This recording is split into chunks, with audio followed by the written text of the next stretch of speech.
guys! Today we'll be recapping a manhwa called The Villain's Daughter-in-Law Has Limited Time.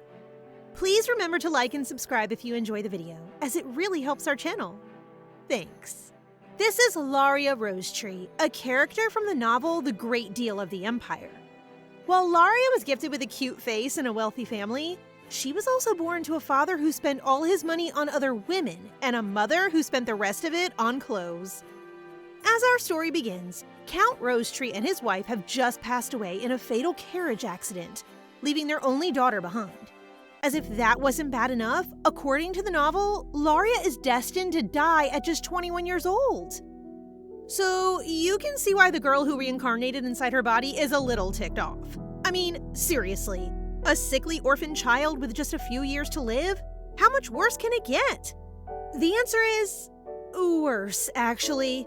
Because Laria's extravagant parents have left her with a ton of debt that some very angry extras are already demanding she repay. They have no sympathy for her loss and storm the funeral asking for their money back. Thankfully, they are interrupted by a gorgeous man named Duke Kara-Odin Ivan Icarde. Quite the mouthful, but he's handsome enough that we can forgive him. The Duke Icarde had a relatively peaceful life until the day his wife died, when he suddenly turned into a power-hungry maniac and took his place as the villain of the novel. In the book, he even manages to become head of the imperial family and gets his son married to the princess. He thought he had it all until the female protagonist, Princess Elani, ruined everything by falling in love with the male lead instead of his son. Now, you might be wondering what this mysterious Duke is doing at her parents' funeral. I'm not sure if it's more self-interest or pity, but he's come to offer Laria his son's hand in marriage. Seems a little manipulative, since she doesn't have anywhere else to go and is up to her eyeballs in debt. But it turns out the Duke's late wife and Laria's late mother were very close. He says he's taking her in for her sake, but who knows what his real motive is? With no money, no prospects, and only a few years to live, Laria has no reason to refuse. So she follows him out and hops into a carriage, bound for the Icarde estate. They waste no time with romance. The marriage certificate is submitted to the palace on the journey. And with that, Laria Rosetree officially became Laria Rose Icarde, wife of a man she's never met and a daughter of the notorious villain. What a way to start her new life! Although it's not all bad.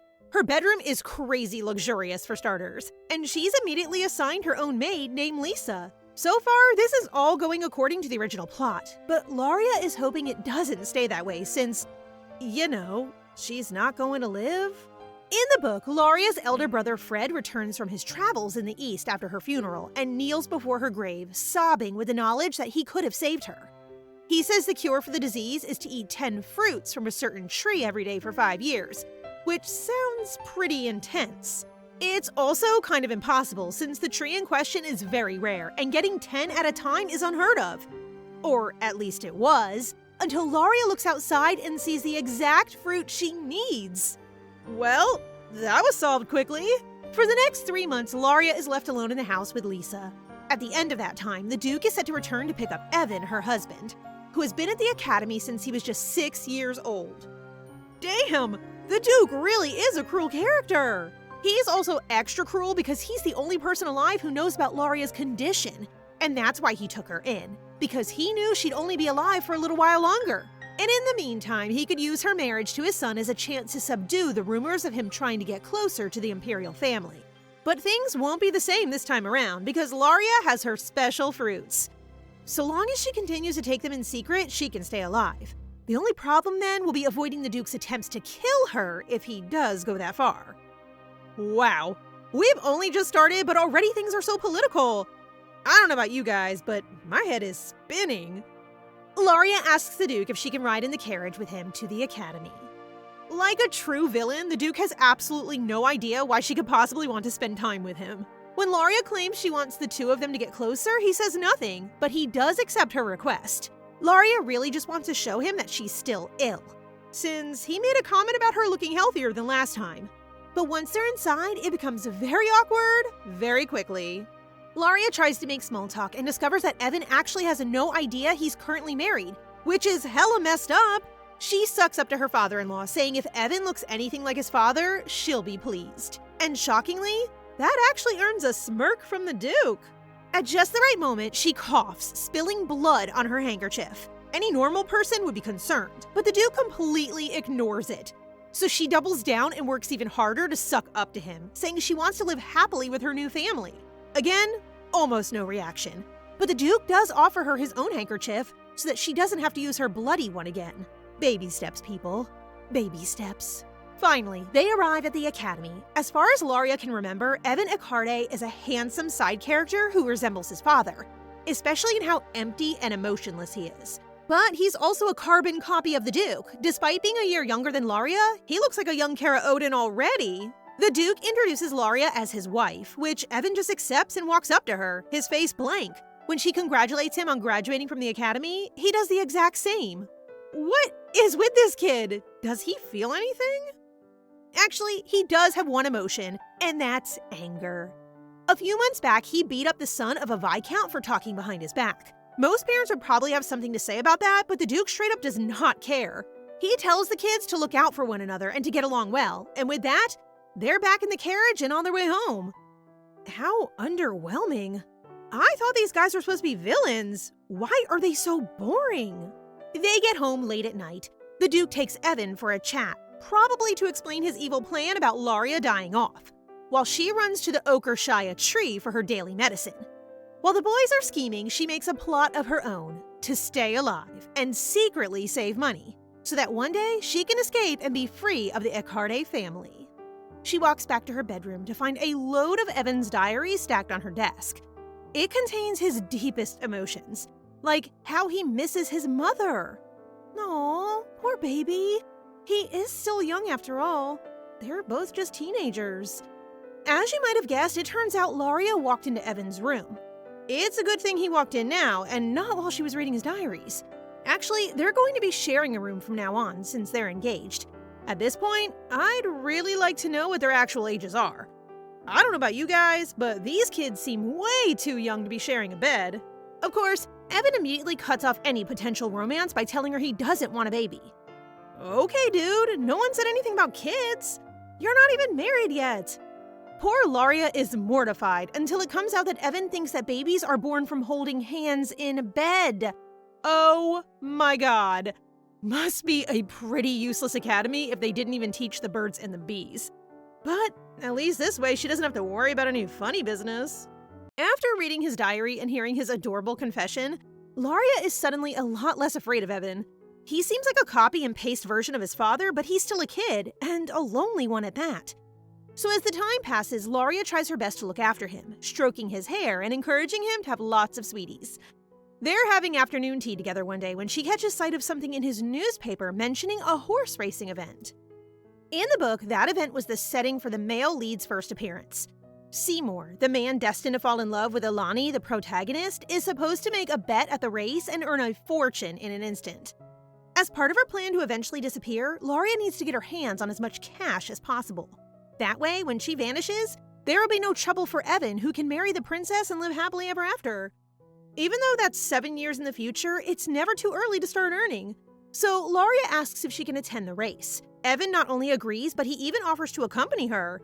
Kind of throws a spanner in her get-rich-quick scheme, but just because he's there doesn't mean she can't place a few bets. While he heads off to get ready, Laria receives a delivery of nearly 100 luxury handkerchiefs. Apparently, her father-in-law ordered them after he saw her coughing up blood in the carriage. Maybe he does have a heart after all. Touched, she pops into his office to thank him and to return his own handkerchief, which he lent her.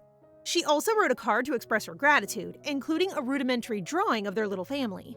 The Duke isn't very impressed with the drawing, but he has listened to her earlier request and is trying to take a day off so that the three of them can go on a picnic together. Since he's acting a bit more like a father for once, Laria decides to push one step further and invites him to accompany her and Evan to the races. The next day, the unlikely trio arrive at the racetrack. Evan is a little grumpy because he was up all night studying the history of horse racing so that he can impress his fiancée. He tells her all about the different breeds, which ones are faster and stronger than others.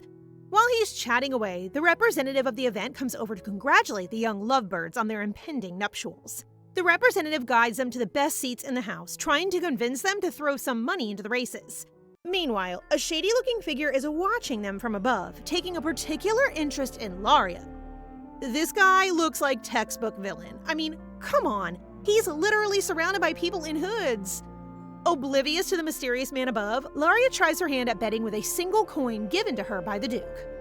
Laria thanks him wholeheartedly. Since she's not an adult yet, they haven't budgeted for her spending money. But her father-in-law tells her that if she wants cash, she can draw him a picture and he'll pay her for it. Does that mean he secretly loved the drawing? He is, however, a little surprised that she wants to bet all her money in one go on just one horse. To anyone else, it would seem like a very reckless move. But Laria's knowledge of the original plot is basically a superpower when it comes to things like this. Seymour, the male protagonist from the novel, was originally an ordinary citizen who did everything he possibly could to become a noble and earn himself a title. And the first spot where he began his social climb was at this racecourse. But Laria plans to interrupt his massive fortune by making the same bet, ensuring that they both earn half of the original winnings. Just as she predicted, the horse she put her money on came in first place. Because it was a horse with no previous racing experience, the return is crazy high. The event organizer even says Laria might get her name in the paper. He hands her a check right away. Laria takes almost all of it except a single gold coin, which she hands back to her father. Which is kind of cute, but I think I'd be mad if I were the Duke. I mean, she just won like thousands of coins with his money. He deserves at least double. The representative comes over to ask how Laria is settling into the Iccarde household, clearly taking this as a chance to butter her up. So she turns the opportunity around to shower her new host with compliments, beating him at his own game. Or she was. Then the Duke cracks out this awful wordplay joke about mouths and feet. It's so bad that Laria doesn't even react for a moment. But the representative immediately starts laughing his butt off. Some people just take things too far. Somehow, the Duke doesn't notice that he's being openly brown-nosed. He's busy watching Laria walk away with blood on her handkerchief, probably worrying about her illness becoming public. Once they return home, Laria is praised by all the house staff for her luck in winning such a huge amount of cash. Lisa even wants to get more money from the butler to order her some new dresses, in red, to match Evan's eyes. I guess now that they're making public appearances, they'll need to look their best as a couple every time. It's sweet of Lisa to be so attentive, but it also makes Laria a little suspicious, especially when she starts asking questions about what she's going to do with the money. Laria says she'll donate it to sick orphans who have no money, which is technically true, since she's keeping it all for herself. Lisa is very touched at the idea and says Laria reminds her a lot of Lady Matilda, the late Countess Iccarde. While she was alive, the mansion was a completely different place, and it's clear that all the staff miss her. Lisa cuts off suddenly when she realizes Evan is within earshot, since she doesn't like talking about his dead mother in front of him. Fair enough, to be honest. But seeing him act all cold and stiff makes Laria want to bring him out of his shell. To distract him from the whole dead mom thing, she praises him for the bets he made today and admits that she really enjoyed going out as a family. As usual, he doesn't really respond. The next morning, he is off to the library at dawn, once again studying his butt off for literally no reason. Seriously, has no one told this kid that he's already graduated?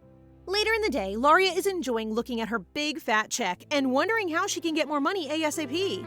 She spots her father walking by in the gardens and calls him over to ask if she could go into town tomorrow. He agrees to let her go, which is a surprise to Evan, who is deeply suspicious. He would probably follow her if he didn't have a meeting with the Knight's commander about his swordplay lessons.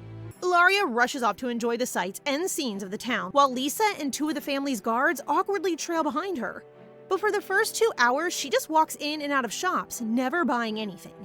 She's trying to make her escorts as bored as possible, so that when they arrive at their last stop, they'll encourage her to get whatever she likes. And that last stop is, in fact, a dessert shop with a queue about a mile long. Laria uses Evan as an excuse, saying she wants to get him something sweet, which is a total lie. He's already said 1,000 times that he hates sweets. Since it's one per person, they'll all have to line up and wait their turn. The poor knights might have protested, but one of her coughing fits comes on at just the right time, convincing them to take up a spot in the queue. While her guardians are preoccupied, Laria hunts through the streets for one building in particular, with a very ugly horse statue outside. Once inside, she announces that she's looking for a man named Sven Bestian, and demands a meeting right away. She sure can be bold when she needs to be. Meanwhile, Evan has been meeting with the Knight's commander, Ludva di Cardo. He already heard a lot about the young Duke's skills. Evan won first place in the young swordsmanship contest a while back. But Ludva isn't impressed. Actually, he's kind of rude and says that excellence is simply expected of someone like him. Evan is about to give him a piece of his mind when suddenly the commander says that it was his fault his mother died. Whoa, out of nowhere? Kinda weird to just slam that into a random conversation. What is this guy's aim? Clearly, he has a very personal grudge about the Countess's death and holds Evan personally responsible. So much so that he says Evan should never be happy. And after dropping all that emotional baggage on him, Ludwig demands he come for swordsmanship lessons every day from breakfast until dinner. Wait, I'm so confused. Is he trying to motivate the kid? Because that's one heck of a weird tactic if he is. Back in town, Laria has been given access to the Dark Intelligence Guild and granted permission to see Sven Bestian, their leader. And what do you know? It's that guy from the horse race. He's already pretty impressed with her. Not only did she pique his interest at the race, but she also knew his real name. He's about to formally introduce himself when suddenly the guild's cat climbs onto Laria's lap. Seems pretty chill, but Bestian's reaction says otherwise. He doesn't explain himself though, so Laria goes ahead and explains her plan. With her earnings, she wants to buy a title and a manor, but all of this should be done in secret. She suggests the manor be in an area named Hanua, far from the capital and with relatively cheap land. It's also secretly a major mining opportunity, but since no one knows that yet, Laria can be the first person to discover the veins and make even more cash. If this all seems a little too good to be true, that's because it's actually Seymour's original plan from the story. In order to buy her own safety, she'll have to directly step in the way of his own plans and dreams. I have a feeling that's going to come back to bite her someday. But thirdly and lastly, Laria has one more request, far more important than the first two. Her final request has something to do with the original plot, in which the Duke Icarde is going to seek out a doctor for help with Laria's condition. She wants Bestian to provide him with a member of the guild so that she can communicate easily with them in future. Bestian agrees. If he is successful, she will be assigned a doctor under the pseudonym Serena Moristo. He then hands her a check for 100 gold, 10 times the price she asked for. He wants more information about her, so Laria is left with no choice but to answer. It seems like a test to determine the rest of their business relationship, so Laria bites back. Instead of money, she wants information from him in exchange for her own. Info from the guild leader of secrecy is probably worth a lot more than 100 gold anyway. They decide to exchange one answer each, and Laria goes first. Her first question is about the deceased Countess Icarde, the famous Matilda that she's heard so much about. Bestian seems to know everything. He tells her the story of their marriage and how Matilda won the Duke over with her kind and warm-hearted personality. Apparently, back in those days, the Duke paid little attention to government affairs and was quite protective over his darling wife. So he wasn't happy to find out that Matilda and the deputy commander of the Knights once went to town together. The deputy commander is now the current commander of the Knights of Icarde, Ludva, the very man currently running Evan Ragged in the training room. So that's why he's been so cruel to Evan, because he was in love with his mother. Anyway, whether Matilda liked him back is another question entirely. The rest is history. She became incredibly weak after getting pregnant and eventually died in childbirth. Now it's Bestian's turn to ask a question. Surprisingly, he wants to know what she thinks of the Duke Icarde. Laria could just lie and say he's a great father-in-law, but this is the leader of the Secret Information Guild. She wants to build a good relationship with him. So instead, she tells him the truth, that the Duke has the potential to shake up even the Imperial family someday. Spoiler much? Satisfied, Bestian lets her go, agreeing to do his best with her requests. Laria runs back to Lisa and the Knights, who have successfully procured the cakes. As thanks, their little madam gives them each a small bouquet of flowers for waiting in line on her behalf. She's also returned with some kind of box, but when Lisa asks about it, Laria just smiles and says it's a secret. Maybe a present from Bestian? Back at the Icarde Manor, the Duke is working hard as usual. Just like Laria suspects, he's already plotting his way to the top of the heap and knows that to take the Imperial family, he will have to find a way to get Elani on his side. And it turns out that Laria was also right about Lisa, who has been reporting back about the young girl's condition to the Duke. So far, he has no idea that she's actually getting better. While he's doing classic evil villain stuff in his office, Laria suddenly appears at the door with a cup of tea and the cake she bought in town. There's one for Evan too, but he's busy with the Knight's commander. She also gives the Duke a book that she bought with some of the prize money. Another coughing fit quickly overcomes her, so she excuses herself and runs out. The moment she's gone, the Duke summons Lisa for a full report. Lisa explains that she didn't buy anything for herself, and only seemed to care about the cakes and the books she just handed over to her father. Nothing suspicious, or at least Lisa doesn't seem to think so. The Duke dismisses her, but before she leaves, he tells Lisa to buy everything that Laria looked at today. Literally everything. He's totally whipped for this girl. Though, I don't know how he can be expecting her death and slowly warming up to her at the same time. Seems twisted if you ask me. Laria is lying in her bedroom when Evan returns from his training session, covered in mud and even more emotionless than usual. If that's possible. He's going to get up early tomorrow morning to go again, but before sleeping, he spots the cake she brought from town. She also points out the book waiting for him on the desk, falling asleep as he picks it up. Inside is a little note. Laria always feels sorry for him, reading such difficult books, so she bought him an easy one, with pictures inside. Kind of a weird thing to give a 14-year-old who just graduated, but okay, Laria. Evan doesn't seem to care about the book half as much as the note she left. When she wakes up in the middle of the night, he's still reading it. Maybe the bit about reading to him in bed got Evan all flustered. These Hecate men are so predictable. The next morning, Laria is still thinking about the strange way Evan behaved last night. She suspects that something happened during his swordsmanship lessons, but before she can get suspicious, Lisa arrives at the door with a load of boxes. She did as the Duke asked and bought all the things Laria showed an interest in while they wandered around the town. Without realizing it, Lisa has revealed that she is in fact the Duke's watchdog. But Laria doesn't react and instead expresses how grateful she is for her father's generosity. Lisa also reveals that the Duke is assigning her a dedicated doctor very soon. Kinda puts a damper on the gifts since it seems the Duke is doing exactly what he did in the original plot. And that means he's still betting on her to pass away. So all of this is just fake kindness for the time being. At least, that's how it looks to Laria. 3 days later, Evan and his wife-to-be have settled into a weird kind of routine. They rarely see each other because he's so busy with his lessons. He leaves before she wakes up and only comes back after she's fallen asleep. That morning, the long-awaited doctor arrives and introduces herself as Serena Moristo. Although the fit is a sleigh, she doesn't exactly look like she went to medical school. And as expected, Serena is not a real doctor. But she bypassed the interview with a load of fake recommendations and a forged diploma. So the Duke thinks she's real. He's ordered Serena to report on Laria's condition every day and keep her health a secret from everyone else, including her own patient. Of course, since Serena is on Laria's side, she agrees to tell the Duke only what her mistress tells her, that the disease is rare and it will take her life within 6 to 7 years. Serena is surprised that she's being asked to undertake such a huge lie to someone as important as the Duke, so she asks her mistress for one request. She wants to have a relationship with one of the maids. More than one, actually, from what it sounds like. Laria is a little put off, but tells Serena to do whatever her heart desires. As you might have guessed from her outfit, that's Serena's real expertise. Not medicine, but charisma. I guess she wants to flirt with as many people as possible and maybe get some information out of them as bonus. Doesn't sound like a bad gig, if you ask me. Ignoring her very forward request, Laria asks her fake doctor to pass on some information to Sven Bestian. Last time she was in town, she smelled something burning behind the cafe and wants him to take a look.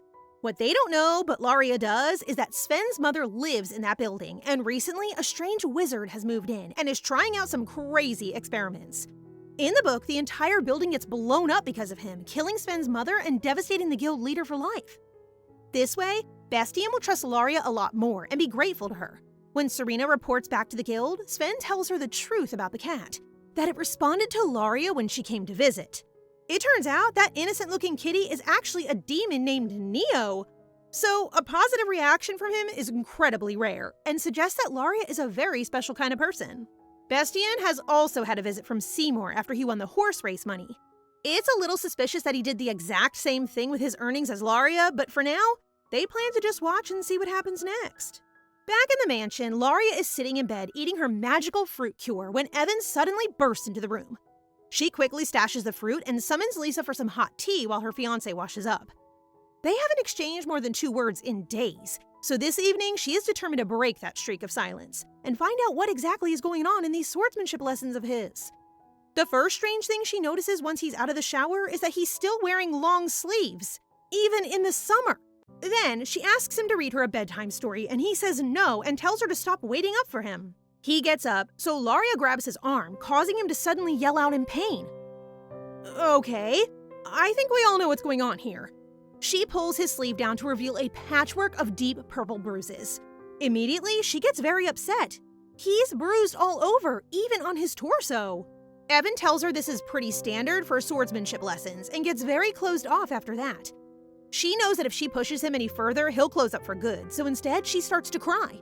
Because he's not a total monster, Evan apologizes for acting so cold. But they don't get any further after that, so they head to bed. Laria can hardly sleep. She's so busy worrying about her fiancé. 2 days after, she's still feeling just as dejected.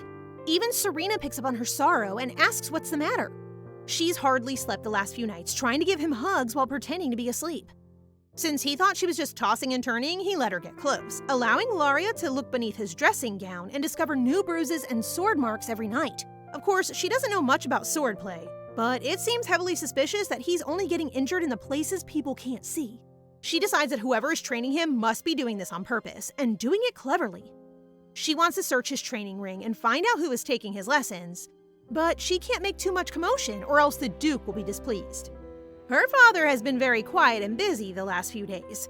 Serena reported her condition to him again, but this time there was no answer, which comes as a bit of surprise.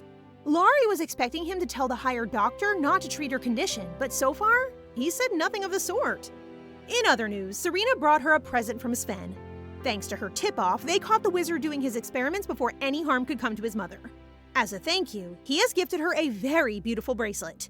Serena also informs her that Seymour came in to ask for the exact same requests about titles and estates as she did.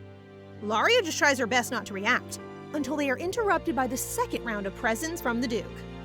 Lisa and Serena butt heads almost immediately, fighting over what styles fit their little madam best. While they're bickering in the corner, Laria asks the knights about swordsmanship class under the excuse that she wants to get stronger. She asks if she would get hurt a lot, and they assure her that training isn't supposed to leave any serious injuries. They also reveal that Evan is getting private lessons from the Knight's commander, finally giving Laria her culprit. She suddenly remembers what Sven told her about the Knight's commander and Matilda back in the day, and puts the pieces together. She confirms the location of their training with the Knights, while Serena watches on, impressed at her interrogation skills. They tell her that Evan's training takes place behind the Rose Garden, a place that people don't often seem to visit these days. Lisa says it's because Matilda used to take care of that garden, so people are careful to avoid it. Before Lisa and Serena can start fighting again, Laria picks a dress and announces that she has to visit her father to thank him. Meanwhile, Evan and the Knight's commander are battling fiercely behind the rose bushes. Evan is giving it his all, but he's still just a kid. It's easy for Ludva to kick him to the floor. Doesn't seem like a very fair fight if the commander has a real sword and Evan only has wood. This guy is so messed up, seriously. It must be easy for him to treat the boy so cruelly when he looks like an exact copy of his father. He loves to kick him when he's down, constantly using his mother's memory to shame him and throw him off his guard. Despite the emotional and physical abuse Evan is suffering, he always gets back up and fights harder every time. But the commander's words are getting to him. Already, he believes that everyone in the mansion blames him for his mother's death. He even thinks he's not worthy of someone like Laria. Ugh, this poor kid! He doesn't deserve any of this. The Duke was in his study, reading up on recent news about Princess Ailani when he remembers the day he found the Countess Rosetree weeping by his wife's grave. She admitted to her husband's affair and to the chronic illness that Laria had been diagnosed with. It was only a short while after that the Countess and Duke Rosetree both passed away, and the Duke came to collect their daughter to be his son's bride.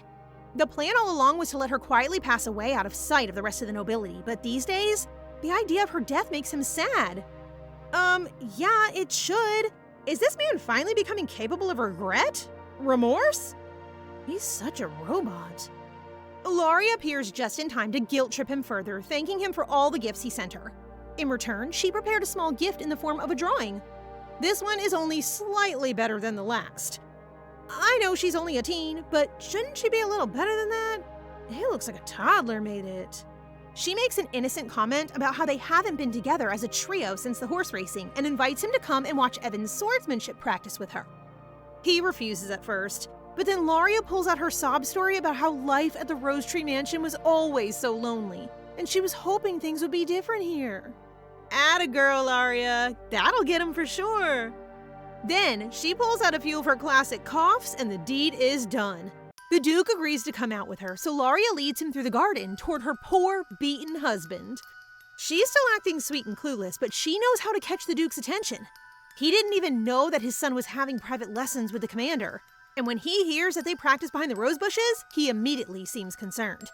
As you would be if you found out your son was training with the man who hated you most. Or maybe he doesn't know about Ludva and Matilda?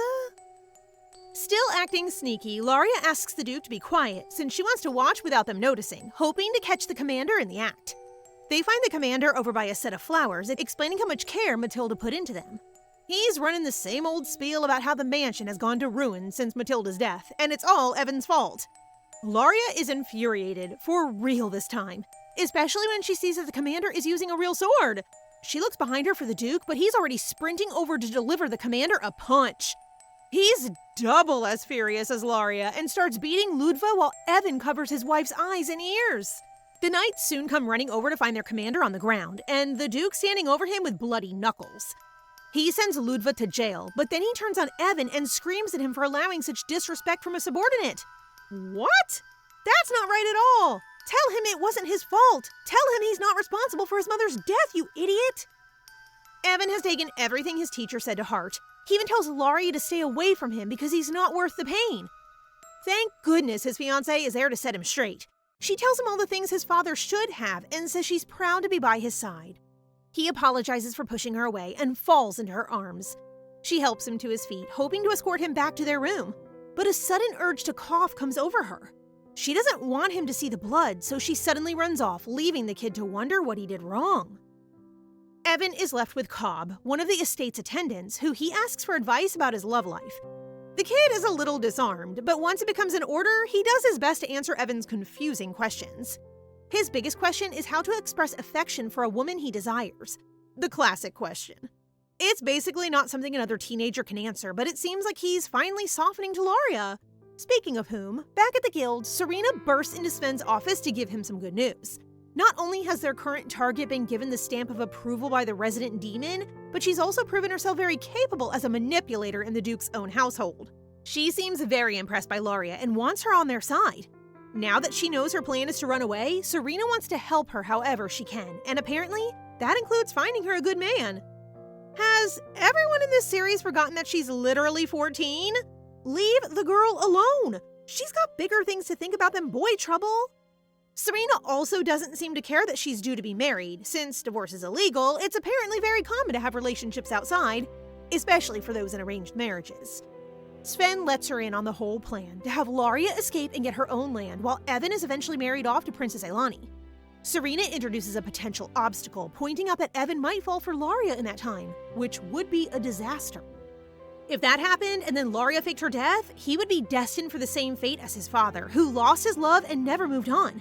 So Bestian gives his right-hand lady strict commands not to encourage any kind of romance, or else it will ruin the whole op. Back at the estate, the young lovebirds are in their bedroom. After the shock of a pretty intensive day, Laria offers to read Evan a bedtime story to help send him to sleep. At first, he protests because he says that's for kids. But as usual, his pride crumbles quickly, and soon he is leaning on his fiancée's shoulder while she reads aloud to him. Once the story is over, Evan pulls her close and suggests they fall asleep like this tonight. Damn, homeboy is getting more slick by the day. He even tells her not to worry about getting pregnant. He'll make sure not to hold her hand. Oh my god, I can't. Just before they fall asleep, Laria tells her future husband not to listen to anything Ludva told him, especially the stuff about his mother's death. But Evan refuses to believe her. He's not even mad, he just truly believes that it's all his fault. But he does reach out and tell her that when he sees her, he feels what it must be like to have a real family. Aww, well, at least we're making some progress. The next day, Evan starts his successor classes, and Laria wakes up to a load of new gifts from the Duke. This time, it's jewelry. Beautiful gems and necklaces and bracelets. It's probably as a kind of thank you for telling the Duke about the situation with his son. That's also the reason Lisa thinks she's in trouble. Apparently, Ludva is now being tortured in prison by the Duke himself, which honestly, fair enough. When Serena arrives later, she reveals just how strict his sentence is. A doctor who gave the Knight Commander a secret sip of water was tortured himself as punishment. I guess he should have known better than to mess with the Duke of Accarde of all people. Serena also tells Laria how Evan is still struggling in Ludva's absence. He has trauma now from the blue uniform that the commander used to wear, so when the new one arrived, he had a little panic attack. So now the Duke has ordered that no one wear a blue uniform in front of his son. Late that night, Laria is eating her usual secret fruits when she spots the Duke out for a late-night walk in the gardens. She calls him over and asks what he's up to. But in her usual Laria way, she doesn't wait for a response and instead thanks him for the gifts he sent. Somehow, the conversation turned to the blue uniforms and Evan's reaction to them. Instead of actually addressing the trauma his son is suffering, the Duke has banned all blue uniforms, even those that belong to other Count's knights. They walk slowly toward Matilda's old rose garden, as the Duke admits that Laria reminds him of his late wife more and more every day. Now that they've broken the emotional wall between them, he also admits that he wishes he'd been a better father to Evan. He seems to think that whatever damage is done can't be reversed with just a conversation, and therefore there's no point. Classic father behavior, everybody. Instead of trying to heal wounds from the past, the Duke is putting all his faith in some mysterious grand plan of his that will ensure the happiness of both Evan and Laria. Not entirely sure what that could be when his plan A is still to have her die quietly, but okay. The next day, Evan is especially doting on his little fiancée. As a way of apologizing for the whole Ludva incident, he gives her extra special treatment and promises to be a better future husband than before. He even makes time for a morning walk together. They wander through the gardens, hand in hand, while Evan acts completely out of character. With incredibly convenient timing, Cobb, one of the attendants from earlier, pops out and starts hyping up Evan, literally singing his praises and all his different achievements from the academy.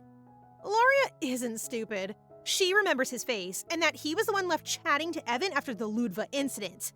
This is obviously a setup. But instead of laughing at them, she decides to play along.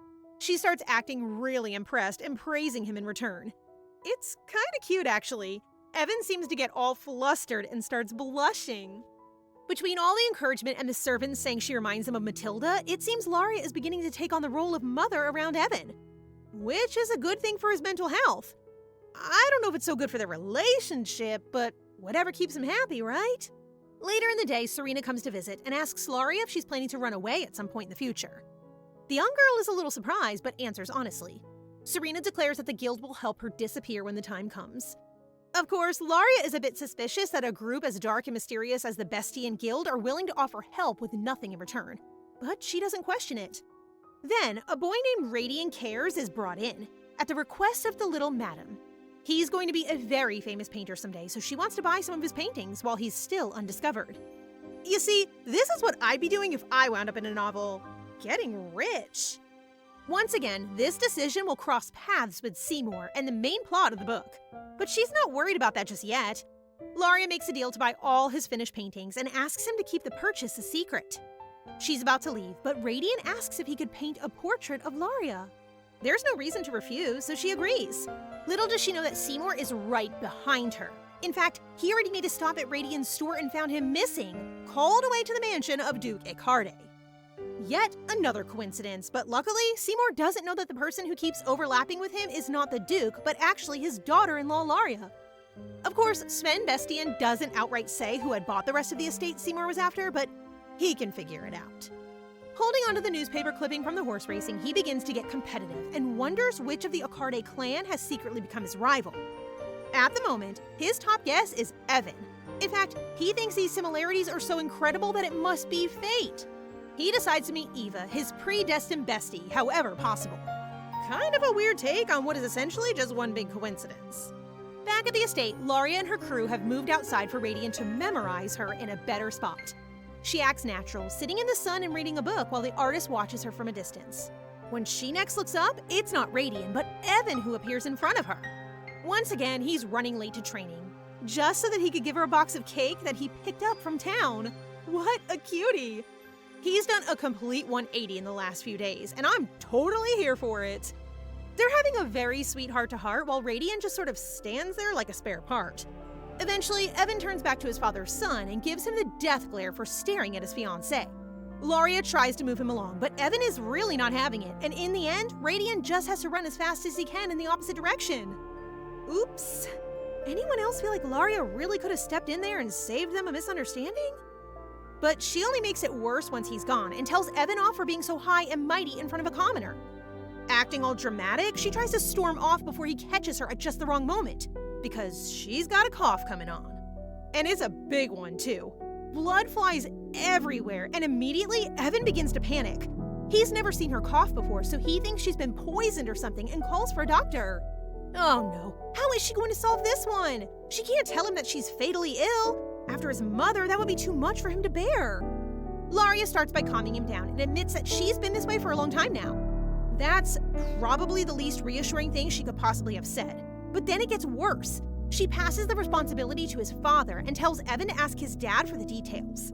Right, as if the Duke is going to be able to act sensitively about this. Before he runs off, he assures her that no matter what it takes, he will find a cure for her somehow.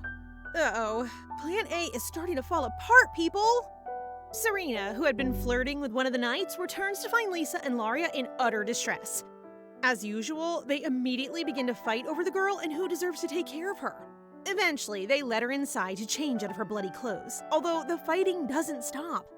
Lisa is soon summoned by the Duke and the Prince, who are probably having a very tense conversation somewhere else in the mansion. Alone together, Serena dresses her young mistress while asking about the cake he brought her. Considering he queued for an hour to get it, she starts worrying that Evan might be falling in love with little Miss Laria. She encourages her to cut off any trouble at the roots before it can grow into something bigger, and of course, she has a plan. When they are summoned themselves, both girls enter the Duke's office together. Evan has been told it's not a fatal disease, which is good. Serena even goes so far as to announce that Laria has been improving under her care. But Evan isn't easily convinced, so the fake doctor suggests that she go to recuperation for an intensive treatment, to really speed up the healing process. This is all part of her plan. Get Laria away from Evan for a while, allowing her to get more money for her escape fund while managing her new estate. And by some small miracle, the Duke Accardi has a villa in Verotna that is very close to Hanua, the land that Laria recently purchased. It seems like the perfect plan. If only Evan wasn't so suspicious. Luckily, Serena is a great actress. She delivers a performance worthy of a medical drama, putting her fake career on the line to guarantee Laria's recovery, so long as she's allowed to recuperate away from the mansion for a while. Another well-timed cough from Laria seals the deal. The Duke agrees, and Evan promises to stay put so long as he can visit from time to time. While eating her Oclasia fruit that evening, Laria overhears the Duke suddenly yelling in a nearby room, crumpling up a ball of paper in his hands. Well, that's hella suspicious. He tosses it out the window, allowing Laria to read it. It seems to be a letter from the local temple, which invites the nobility to come and receive blessings when they are poorly. It seems like they are summoning Laria to the temple to receive a blessing, which might seem sweet if it didn't also come with the pressure to donate a lot of money. The temple has a huge amount of power in the empire. They could even sway the imperial family if they wanted to. So the next day, the Accardi family have no choice but to make their way over to the temple. Well, the Duke and Laria do. Evan can't enter the temple because he wasn't baptized. In case you were wondering, yes, that is very unusual and deeply suspicious for the only heir to a very powerful duke. If someone isn't baptized, they won't be able to receive the blessings of any priest for their entire life. The Duke doesn't explain this odd decision. He only asks Laria to keep it a secret since the public aren't aware. She agrees, but doesn't hold back her concerns. She uses her usual tactic of buttering him up with compliments about how hard he works and how capable he is at achieving his goals. Somehow, that gets an answer out of him. The Duke admits he's been after some kind of relic, probably something to do with the artifacts that the High Priestess of the temple gives to new priests. A noble who isn't a member of the temple, no matter how important, could never get their hands on such a relic. But now that Laria knows what he's after, she can help. They soon arrive at the temple, where the priest once again refuses to sell whatever it is the Duke asked for. But Laria finds another opportunity in a boy named Marcel, who she remembers from the novel. Supposedly, he's very powerful, already one of the top 20 priests in his bracket, whatever that means. Once everyone is introduced, the guests of honor and the holy men all head inside for a big meal. I'm not sure how religion works in this country, but that seems a little odd to me. Laria asks to pour the wine and accidentally, on purpose, spills some over Marcel. This gives her the perfect opportunity to follow him out and have a private chat, where she immediately accuses him of being a fake. Without another word, he takes off Marcel's golden ring, which immediately changes his appearance. It's a magical artifact that generates holy power just by wearing it. So his appearance and his famous talent are all clearly fake. It all comes from the ring. In the original story, he took on the identity of a priest because he likes the luxury of the holy lifestyle. Laria decides to blackmail him, promising to keep her mouth shut so long as he agrees to do one thing.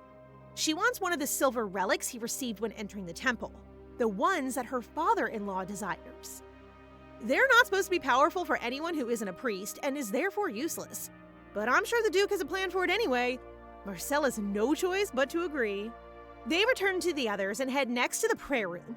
After signing a fat check to the temple, the head priest blesses Laria with his holy power. It's supposed to be pretty chill, but every time she receives a blessing, it hurts. Not wanting to be accused of witchcraft or anything weird, she keeps quiet until the end of the blessing. Then she asks if Marcel can make regular visits to her home under the guise that it will help cure her disease. The head priest hesitates until she offers to make a donation for every visit. After that, he's immediately on board. Once her and the Duke are headed home in their carriage, she reveals the holy relic she got from Marcel and hands it over to her father. Ask and you shall receive. At least, that's how it works when you got a super cunning daughter anyway. Evan is waiting to welcome them as soon as they return to the estate. Actually, it kind of seems like he might have stood in that exact spot ever since they left. He makes some excuse about joining them for tea time since he's far too exhausted to go to practice today. Yeah, right, buddy. The Duke was meant to join them, but clearly he and his son are too competitive to be in the same room with Laria, so he ends up taking care of some urgent business with his butler instead. Evan and Laria are having tea together when Mirande, the butler, arrives with a letter from the academy. They want him to come and participate in a swordsmanship contest for current students. Since he won first place last year, it only makes sense that they would invite him back. It also means he'd be one of the judges and hand over the trophy at the awards ceremony. So it's kind of a big deal. But of course, Moody Pants Evan doesn't want to go. Apparently, it takes a week, and he doesn't want to lose that much time with Laria before she goes on her retreat to the villa. Laria firmly tells him that even though he's very nice to be around, his presence isn't going to magically cure her, and she'll be gone soon anyway. What's the difference in separating a little earlier? But she knows what will really get him on side. If he visits as the previous winner, his picture will be in the newspaper. Laria gushes about how proud she would feel to see him in the news, and suddenly, Evan decides he will go after all. He's so predictable, this kid. Across the mansion, the Duke has also just received a letter from one Mrs. Livier. I'm not sure who this lady is, but clearly she's not a friend. The Duke literally spits out his tea after hearing her name. Once he's recovered a bit, he tells the butler to assemble every servant in the mansion because his aunt will soon be making a visit. Countess Livier, better known as Olivia, is the Duke at Carday's only remaining ancestral family. In the original novel, she's a wicked villain who constantly tormented the protagonist, Princess Alani. All the servants are already scared about her impending arrival. Lisa takes extra care over Laria's dress because she's worried the old lady might scream if it doesn't fit right. Jeez, and I thought the Duke had a bad temper. When Olivia arrives, Laria is as polite as can be and desperate to make a good impression. But it's not worth much. Olivia has a lot of opinions about Evan being married to a sickly little girl and decides to scream them all at her nephew before they even got inside the house. She also has a problem with the Verotna plan and wants to send Laria somewhere closer so that they can keep an eye on her. And then she just invites herself into the house and announces that she's going to stay until everyone is properly educated. It's a total nightmare for Serena's plan, so they have to come up with a way to get her off their backs, and quick. Serena settles for a charm offensive, relying on her main skill, her charisma. She's hoping that if Olivia grows to like Laria enough, she will let her go to Verotna, where they need to be in order to oversee the Hanua estate. Laria also has a few tricks up her sleeve, so she asks Serena to procure a few items and bring them the next time she comes to the mansion. I'm not sure what items could possibly soften someone as mean as Olivia, but between the two girls, I'm sure they can figure something out. After their plan is put in place, Laria begins Phase 1, Tea Time with Granny. And that's it for today, guys. What did you think? As always, don't forget to like the video and comment for the next part so we know you want more. Remember to subscribe and turn on notifications for updates. See you in the next one!